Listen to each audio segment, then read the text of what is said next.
Thank you again for joining us for the newest edition of the Spy Report. The last few weeks have been very busy ones for Talbot County, and we wanted to highlight some of the extraordinary stories that were popular on the Spy during that time. We start with the extraordinary story of how the Oxford Conservation Park was created. The Spy interviewed Preston Pepper and Bill Woloski, both members of the Talbot County staff, on their collaboration in creating what will become a 93-acre open space park within the boundaries of Oxford itself. That's a remarkable size for any part of Talbot County, and we were interested in how they defined their mission.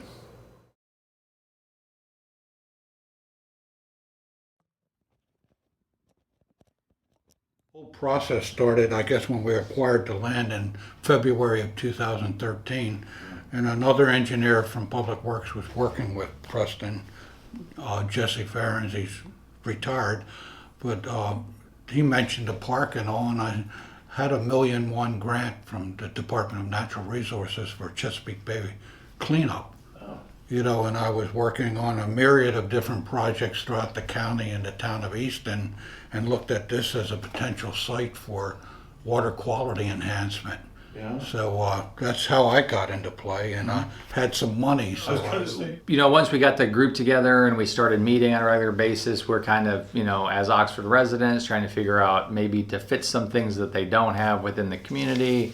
At the same time, making sure that we follow what the Conservation Fund's premise for that is, meaning path. And it's kind of twofold. There's a water feature in the middle. It's a large, it's wetland. A wetland creation. It's kind of dual purpose. Not only does it give some character to the park, but Bill can explain it. It's actually assists Oxford in some of its water. So the full land itself is 86 acres. We've developed about half of it, so about 42 in this first phase. And then the rest of it's going to be left in agriculture for right now. If we ever decided that we wanted to expand it, maybe make some more nature trails or do more tree plantings, that option's there. Right now it's kind of being left as it is for agriculture. We planted over 10 acres of trees. Park, and they're all native species, so nothing, 6 to 8 foot tall. Part of it was the property was originally had been zoned for housing at one point.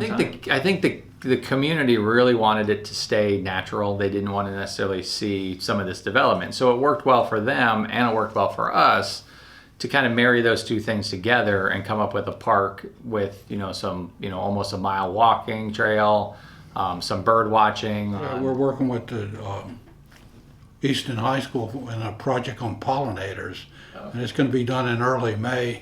We're planting over a half acre of native plants in 8 locations along the trail, and we're working them through the environmental education requirements, where we're giving them lectures on significance of pollinators and monarchs. It's pretty exciting to involve the young people into the project and give them a sense of ownership. Eventually the hope is that this will link with a trail from the town straight to it. So you wouldn't necessarily have to drive to it.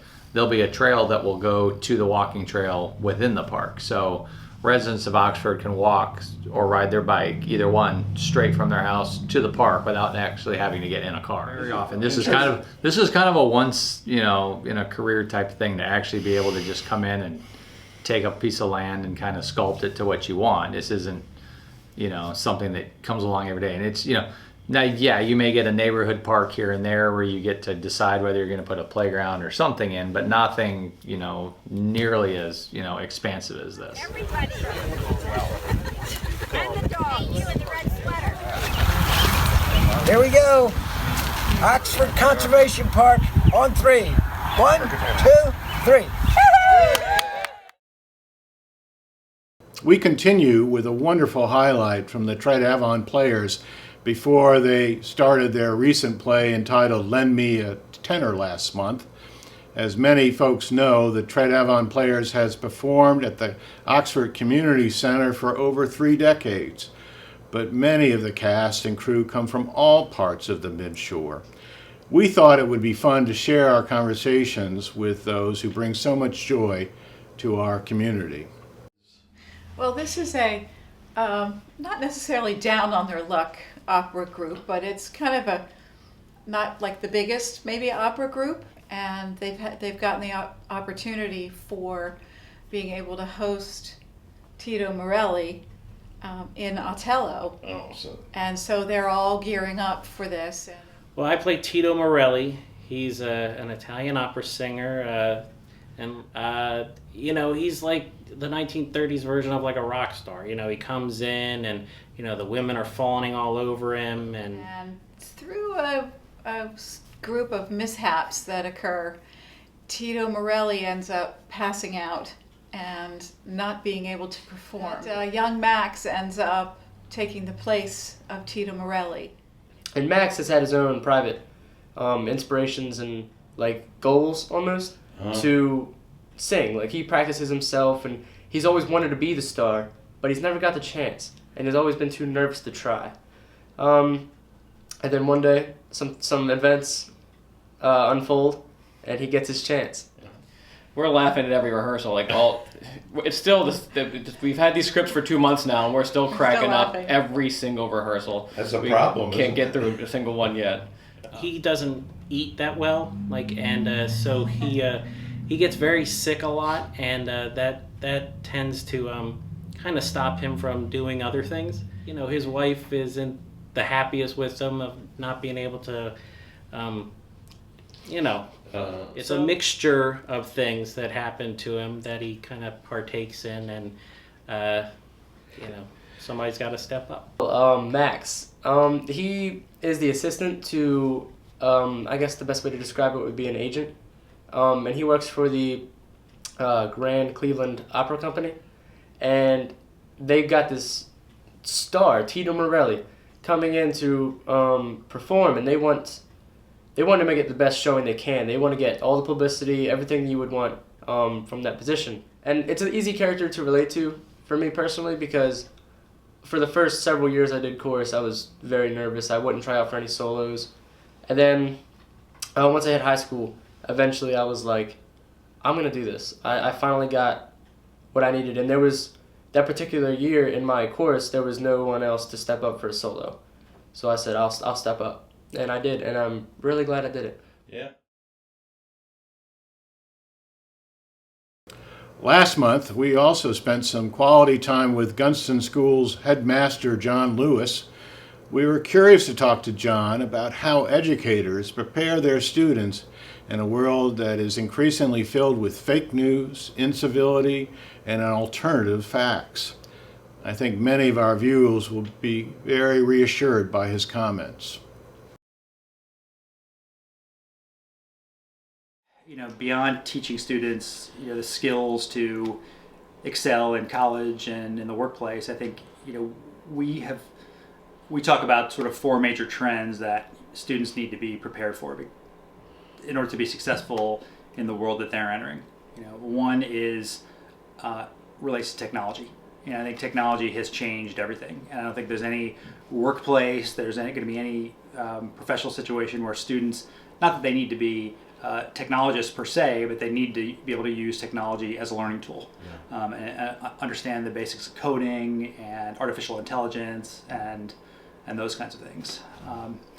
I think the second thread that we talk a lot about is that we live in an increasingly multicultural democracy, and so that involves, I think, a high degree of global awareness and cultural competence that students need to be skilled in. As the world globalizes, I think you have these ongoing challenges of social justice, and getting students to really think reflectively about that and how we create a just and fair world, as we become more integrated. And I think for us, the one thing we've been working on for 20 years is this idea that students need to understand their role in the natural environment, right? And stewarding the ecosystem and understanding the dynamics of climate change and energy production and those kinds of things. And I think schools are wrestling with how to continue to maintain a strong fundamental program, academic program, while also integrating activities and courses and extracurricular activities that help students to understand and navigate these things that for them, when they're adults, they're going to be the present challenges, the ever-present challenges that they're going to be addressing each and every day. We take our students down to Tangier Island on the Chesapeake Bay, And Tangier Island is probably 20 years away from being inundated by sea level rise. I mean, the parts per million of CO2 in the atmosphere are undeniable. I think our students, I mean, we live on a waterfront here that is a very fragile spit of land, and we're already seeing changes to the shoreline based on some sea level rise. So I think we talk about it. So I teach American government, so it's a question that we explore. Why is it that which is an educational question. How is a very, very narrow faction within our political system able to hold this one issue hostage for whatever reason, even though the overwhelming consensus of Americans believe that we should be taking action on it? And I think we feel great about our program. I mean, I think we've had record enrollment the last couple of years. Our sports teams are doing great this year. Both the waterfront sports and the field sports are doing great. We've got wonderful new environmental education programs that are being implemented. We've got this great global studies theme that we've integrated into the curriculum, and there's good energy. It's still, Gunston is, we're really, at the center of our mission is each individual student and a strong sense of community. And I think we've maintained that, and at the same time we've worked to integrate and expand some of these other programs. A lot of how your school is doing depends on the market that you're in. Right, and so I think for Gunston, we're in this county, this region is growing. There are not any other non-parochial, independent college preparatory day schools between here, Annapolis, Wilmington, and Salisbury, basically. And so I think we've become a really attractive regional option. Next up is our conversation with Ward Butcher, who is not only a highly regarded architect in Talbot County, but also a specialist in historic preservation. Ward talks about the plans that involve Port Street, as well as what might happen to the site of the Easton Hospital once Shore Health moves it to its new location near the airport. Recently, I've joined the board of the Easton Economic Development Corporation. Oh, is that right? Right, and in part because I'm very interested in the Port Street development. So I think Port Street and the hospital are two areas that really need some help. Port Street originally was called Landing Road, and it was the Route 50 of its day. I mean, all the traffic, all the goods and services came and went through the water. There weren't good roads to get to anywhere else. So it was villages. It was a village continuous down the street. It's hard to imagine now. Right into the 20th century, a lot of that was where people lived and worked nearby. Where I am where Port Street comes into Washington, that was all commercial in there. Yeah, with sort of live above the shop, but some of them were cabinet makers. And think of it as the big route was you got off your boat, you came up Landing Road or Port Street, and then you went, if you're going to the courthouse, that's how you got to the courthouse. So that was pretty, continuously developed. But one of the things when you talk about the future of downtown is we could use more residents and more residents who could work here. Like one of the things, talking to Sam Shogi, is that most of the non-professional workers in Easton come from somewhere else. They drive in every day from Caroline County or some other local area. I was very involved with Historic Easton when we got a study done, which included some suggestions for development downtown. That hasn't, nobody said, "Oh, this is wonderful. Let's, go ahead with it." And we, do have a lot of different owners because we have been developed over time. I think we're very lucky that we didn't have happen to Easton what happened to, say, Southwest Washington, where they said, "Well, poor people live here. The problem is the houses." So let's knock down the historic houses. We have some wonderful buildings here. We have great resources. And we have things that have started to help, like the Tidewater. I think the thing that's big unknown to me is what's going to happen with the hospital if they move out say 4 or 5 years. If it would happen that quickly, I don't know, but it's 15 acres of property that's adjacent to downtown and adjacent to single-family homes. So what's the best use of that? Keep in mind this, that the structure of a building is 20% of the cost. You know, it's not the biggest part. You know, people say, oh yeah, well, we'll just move in there and so forth. But first we got to rip out all sorts of electrical things and plumbing things and so forth. So, you know, say one of the suggestions has been a convention hotel. Well, obviously the patient room size isn't big enough to be a hotel room size. So the structure's there. We can use it. I understand that there's parts of the hospital that are older and so bad condition that are not even used anymore. But yes, it's there. I think it just again has to be looked at. Well, what really makes sense for this as a site? You know, do we really want another standalone building with parking around it? I mean, I don't think that's really the Easton model. Would it be better just to tear it down and start with something else? Well, it depends what the something else is, but sometimes that's ends up being cheaper. You know, it could be, the things that the structure could be adapted to: a hotel, some housing. I think there's probably need for more, sort of luxury senior housing. I don't know if a friend of mine that is an architect, but his whole career is developing senior housing, and he says, well, Ward, there's 3 phases. You know, you're in your 70s, and that's the go-go phase, and then you get in your 80s, and that's the slow-go phase, and then you get in the 90s, and that's the no-go. And so, a lot of these apartment complexes, move from, independent living through assisted living through nursing home. And that's something that we don't really have in a large scale. We have William Hill, which is a great facility. But I suspect with our aging baby boomers, which I'm on the leading edge of, that there's going to be more demand for that kind of thing. So that's certainly a possibility that the size and scale of that building would be appropriate for. In our next episode, we move over to Chesapeake College and a short conversation with Rob Thompson, who heads up the theater program at Y Mills.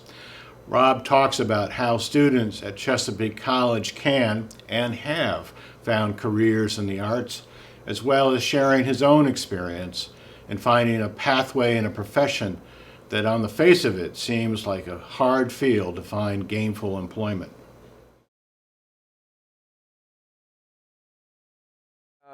I teach 100 students in a semester. About 25 of them take an active interest and are doing the shows with me, 25 to 30. And of those, I'd say about half of those students, 15 students or so, are really interested in some kind of career in a creative profession, be it marketing the arts or, backstage, on stage. So that's how the numbers break down for me. But for the college, I have the sort of benefit that I can push the boundaries a little bit, but I also do want to speak back to the community and create the kind of shows that'll get people activated from outside and to come in and see the shows. So we like to do a little bit of Shakespeare or something classical. We like to do a women playwright at least every other year because that's just very underrepresented in the canon. I'm trying to get more minority voices in the mix. We did a Hispanic playwright last semester, and we're trying to get more African American actors on stage. Pushing, expanding the boundary. And then next year, we're doing a show that's based on the history of the Eastern Shore that we're going to create ourselves. So we'll have a little bit about a sailor who was captured by pirates who lived on the shore and fought in the Revolution.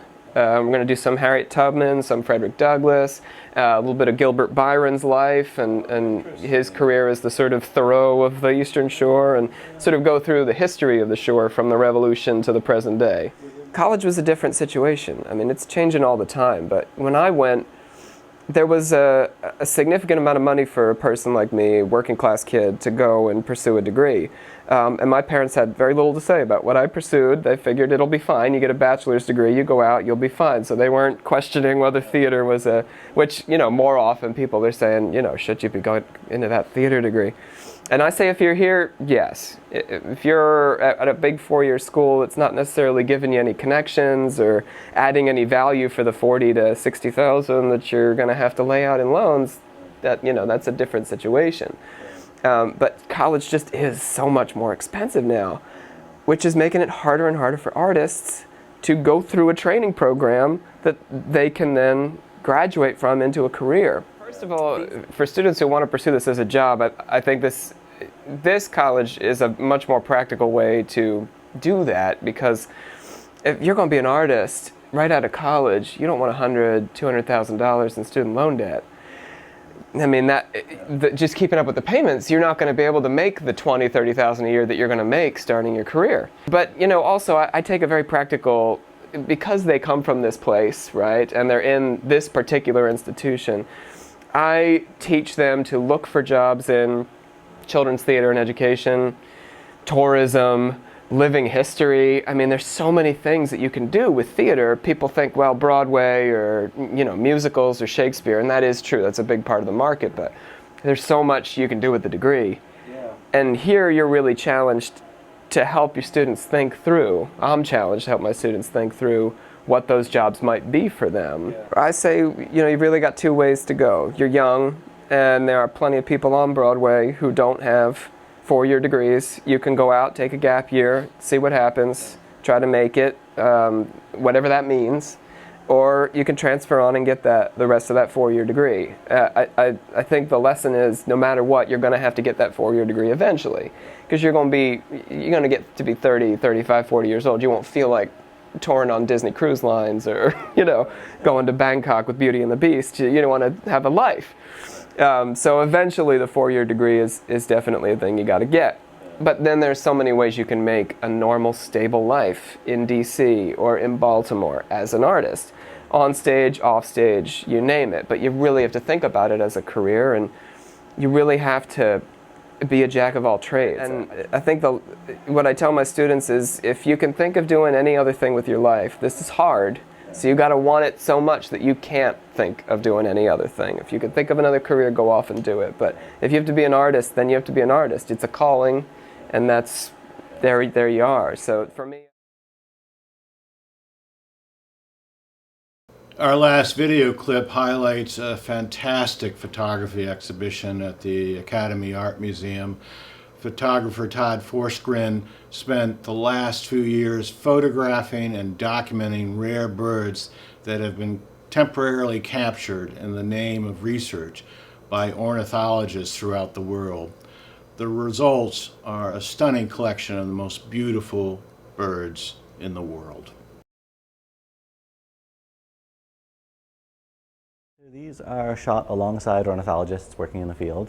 This is, a method that in America they catch 1 million birds this way a year with a very low mortality rate. So it's considered sort of the standard for ornithologists to catch birds. So I would go along with a group of ornithologists, and normally they set up about 10 to 20 nets in a loop and check them every hour or so. And so I just join them and bring my whole photo studio with me, and so it's a large format camera, 4x5. They're all shot with 4.5. A couple strobes, a bounce, and a white background, and it was like setting up a guerrilla photo studio. So technically it's a challenge, as you mentioned, because of the really narrow depth of field of shooting. I'm essentially this far away from the bird. You can see that the net in the background here is already going a little bit out of focus, so my effective depth of field is normally an inch or two. Because we're talking about big sheets of film, so every time you click the shutter, there goes $8. I mean, I certainly empathize with these creatures, and I want my viewers to empathize with these creatures. Certainly, the first gut reaction to these images is often negative. It's often thinking that it's some sort of environmental tragedy, for me, all of my photographs are sort of about an adventure of seeing kind of unfolding before you. So Yes, that first response is negative, but then hopefully they realize that this is a scientific process and that these individual birds, the vast majority of birds caught this way are released unharmed. Certainly all of the birds that I photographed flew off with no apparent long-term effects. But it's helping ornithologists really tell this story about bird populations and what's causing different declines in bird populations. So you start with this sense of sort of panic and fear for the birds and empathizing with these individuals. And then hopefully as my viewer learns more about this process, they'll also learn more about this, the tale of decline of avian populations worldwide.